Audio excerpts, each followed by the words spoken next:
Assalamualaikum warahmatullahi wabarakatuh. Shalom, Om Swastiastu, Namo Buddhaya, salam kebajikan. Lex Semper David Remedium. Hukum selalu memberi obat. Dewan juri yang arif dan bijaksana, rekan-rekan berpikir kami dan pengatur waktu yang saya hormati, serta insan juris yang berbahagia. Perkenankanlah kami dari tim Jim di Asid Diki yang berdiri pada standing possession contract. Di sini kami dengan tegas menyatakan bahwa kami tidak menyepakati mosi perdebatan kali ini dalam mosi legalitas pernikahan beda agama. Dengan saya, Muhammad Rafi Azizuddin, selaku pembicara pertama yang menduduki mosi tersebut dalam ranah konseptual. Izinkanlah saya menyampaikan definisi, latar belakang, landasan filosofi, poin argumentasi, alasan beserta solusi. Di dalam pasal 1 Undang-Undang Nomor 1 Tahun 1974 tentang perkawinan dikatakan bahwa perkawinan ialah ikatan lahir batin antara seorang pria dengan seorang wanita sebagai suami istri dengan tujuan membentuk keluarga yang bahagia dan kekal berdasarkan ketuhanan yang Maha Esa. Dalam artian, undang-undang perkawinan tersebut bukan hanya sekedar suatu perbuatan hukum saja Dewan Juri yang terhormat, akan tetapi juga merupakan suatu perbuatan keagamaan. Sehingga oleh karenanya sah atau tidaknya suatu perkawinan digantungkan sepenuhnya pada hukum masing-masing agama dan kepercayaan yang dianut oleh rakyat Indonesia. Perkawinan merupakan suatu peristiwa yang sakral di kehidupan manusia karena bukan hanya menyangkut suami istri tetapi juga keluarga, serta pada umumnya perkawinan dianggap suci sehingga setiap agama selalu menghubungkan kaidah-kaidah perkawinan dengan kaidah-kaidah agama. Hal ini berarti juga bahwa hukum agama menyatakan perkawinan tidak boleh, maka tidak boleh pula menurut hukum negara. Jadi dalam perkawinan beda agama yang menjadi boleh atau tidaknya suatu tergantung pada ketentuan agamanya. Hal ini selaras dengan kompilasi hukum Islam yang mengategorikan perkawinan antara pemeluk agama dalam bab larangan perkawinan. Pasal 40 huruf C kompilasi hukum Islam dinyatakan bahwa dilarang melangsungkan perkawinan seorang pria dengan seorang wanita yang tidak beragama Islam. Selain itu juga pada pasal 4 yang menyatakan bahwa perkawinan adalah sah apabila dilakukan menurut hukum Islam, sehingga seorang muslim tidak sah perkawinannya bila dilakukan menurut hukum agama lain.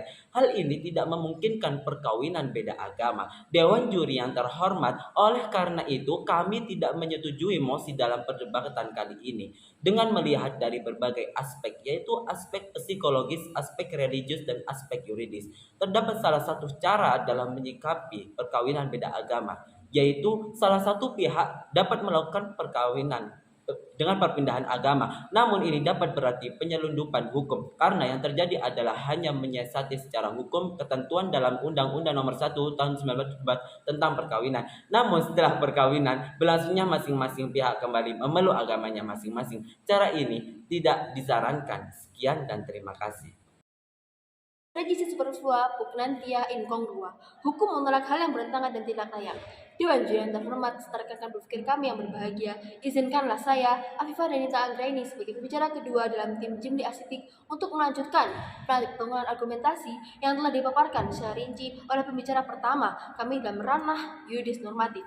Kami sekali lagi menegaskan bahwa kami tidak setuju atas mosi yang diperdebatkan kali ini. Dewan juri yang terhormat melanjutkan argumen pembicara pertama mengenai Undang-Undang Nomor 1 Tahun 1974 tentang perkawinan pasal 2 ayat 1 disebutkan bahwa perkawinan ialah sah apabila dilakukan menurut hukum masing-masing agamanya dan kepercayaannya itu. Perkawinan dihitung sah apabila dilakukan menurut hukum masing-masing agama dan kepercayaannya. Landasan hukum agama dalam pelaksanaan perkawinan merupakan hal yang sangat penting. Dalam Undang-Undang Nomor 1 Tahun 1974, penentuan boleh tidaknya perkawinan bergantung kepada ketentuan agama. Hal ini berarti juga bahwa hukum agama menyatakan perkawinan tidak boleh, maka tidak boleh pula menurut hukum negara.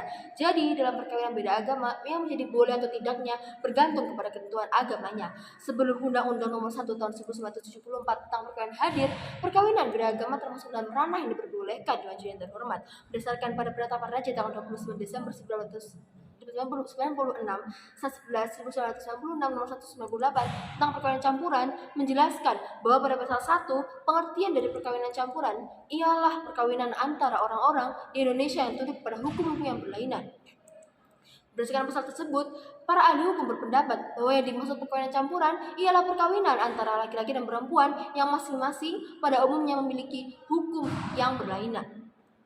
Hukum mana yang berlaku bagi orang-orang yang melakukan perkawinan campuran?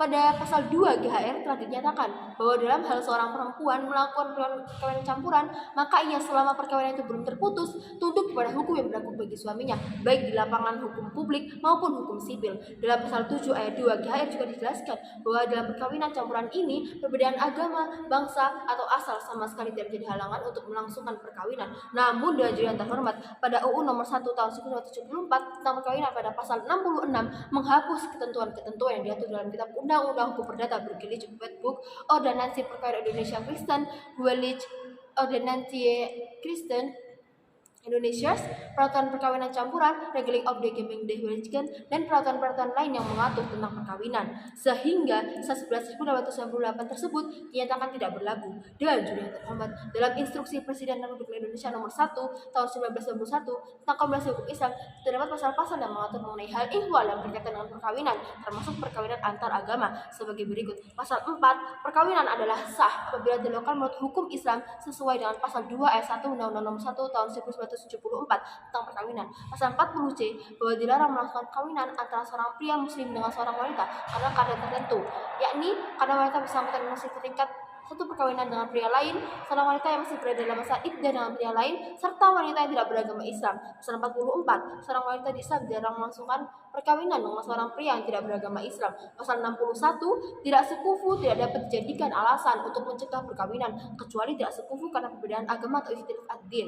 Sebagai hukum positif dan kompleks hukum Islam Dewan Juri yang terhormat, keputusan Majelis Ulama Indonesia dalam Musyawarah Nasional kedua nomor 5 tahun 1990, tepatnya pada tanggal 1 Juli 1990, mengenai fatwa menetapkan bahwa perkawinan beda umat beragama, bahwa perkawinan wanita muslimah dengan laki-laki non muslim ialah haram hukumnya. Kemudian seorang laki-laki muslim diharamkan untuk mengawini wanita bukan muslim. Mengenai perkawinan laki-laki dan muslimah dengan wanita ahli kitab, terdapat perbedaan pendapat. Setelah mempertimbangkan melalui Al-Quran surat Al-Baqarah ayat 121, Al-Maidah ayat 5, Al-Mumtahanah ayat 10, dan At-Tahrim ayat 6, bahwa musadahnya lebih besar daripada maslahatnya, maka MUI memfatwakan perkawinan tersebut haram hukumnya dengan jalan terhormat. Dengan adanya fatwa ini, maka MUI mengharapkan agar pria Islam tidak boleh kawin dengan wanita non-Islam karena haram hukumnya. Sebagaimana ditegaskan dalam Al-Quran surat Al-Mumtahanah ayat 10 dan Al-Baqarah ayat 71, Allah berfirman, dan janganlah kamu menikahi orang-orang musyrik dengan wanita-wanita mukmin sehingga mereka beriman. Al-Baqarah ayat 71. Maka berdasarkan hukum positif dan hukum agama yang ada di Indonesia, perkawinan beda agama relatif sulit dilaksanakan. Sekian dan terima kasih. Ignorantia exusetur non juris sed facti, ketidaktahuan akan fakta-fakta dapat dimaafkan, tetapi tidak demikian halnya ketidaktahuan akan hukum.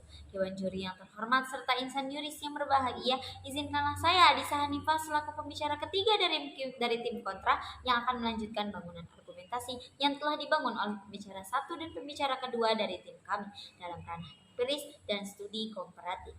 Dewan Juri yang terhormat, kaitannya dengan musik kita kali ini adalah bagaimana legalitas pernikahan beda agama di Indonesia yang saat ini mengalami peningkatan.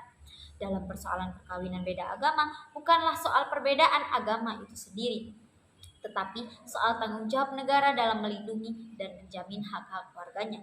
Adapun yang dipersoalkan adalah soal relasi vertikal dalam hubungan antara negara dan warga negara, bukan soal relasi horizontal yang menyangkut hubungan di antara warga negara yang beragam agama, kepercayaan, dan beragam penafsirannya. Hal ini penting untuk diperhatikan karena persoalan mari kita amati bersama Dewan Juri yang terhormat, kasus pernikahan beda agama kerap terjadi di negara Indonesia, bahkan mengalami peningkatan. Dalam konsepsi hukum Indonesia, masalah perkawinan telah mendapat pengaturan hukumnya secara nasional, yakni Undang-Undang Nomor 1 Tahun 1974 tentang Perkawinan dan Peraturan Pemerintah Nomor 9 Tahun 1975. Seiring dengan perkembangan masyarakat Indonesia yang semakin kompleks, permasalahan yang terjadi juga semakin kompleks, termasuk juga kompleksitas masalah perkawinan yang antara lain perkawinan campuran, kawin kontrak, dan perkawinan beda agama.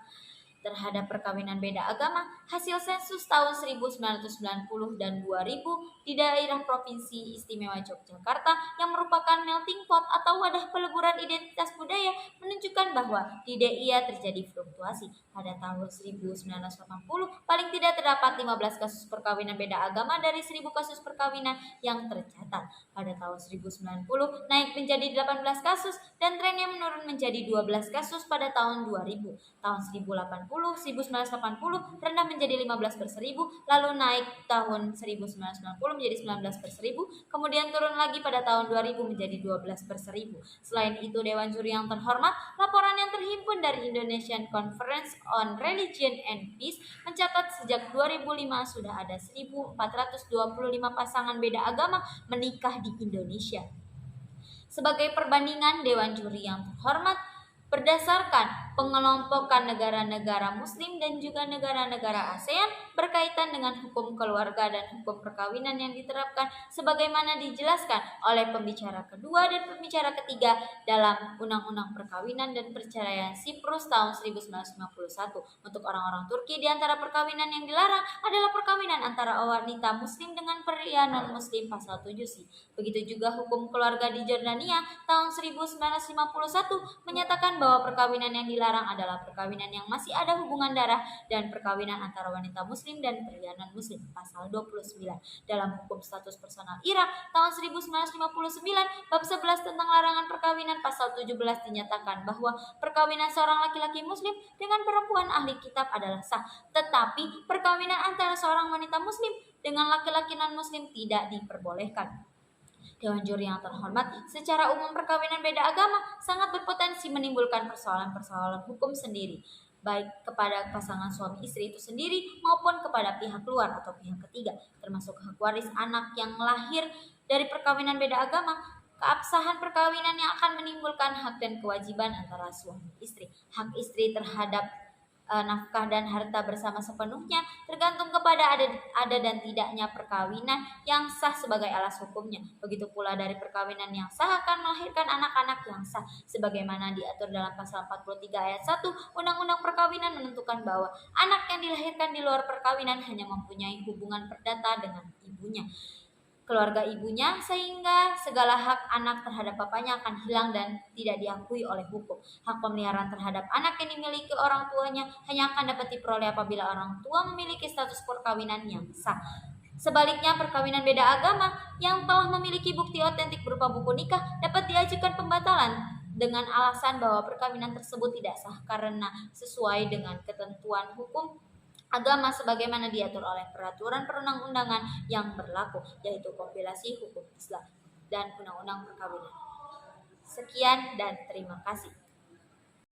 Juri yang terhormat, sampailah kita pada akhir perdebatan kali ini. Bahwasanya izinkan kami menyampaikan konklusi dan gagasan solusi legalisasi pernikahan agama. Pertama, sesuai dengan Undang-Undang Nomor 1 Tahun 1974 Pasal 2 Ayat 1 bahwa pernikahan adalah sah apabila dilakukan menurut hukum masing-masing agamanya dan kepercayaannya itu.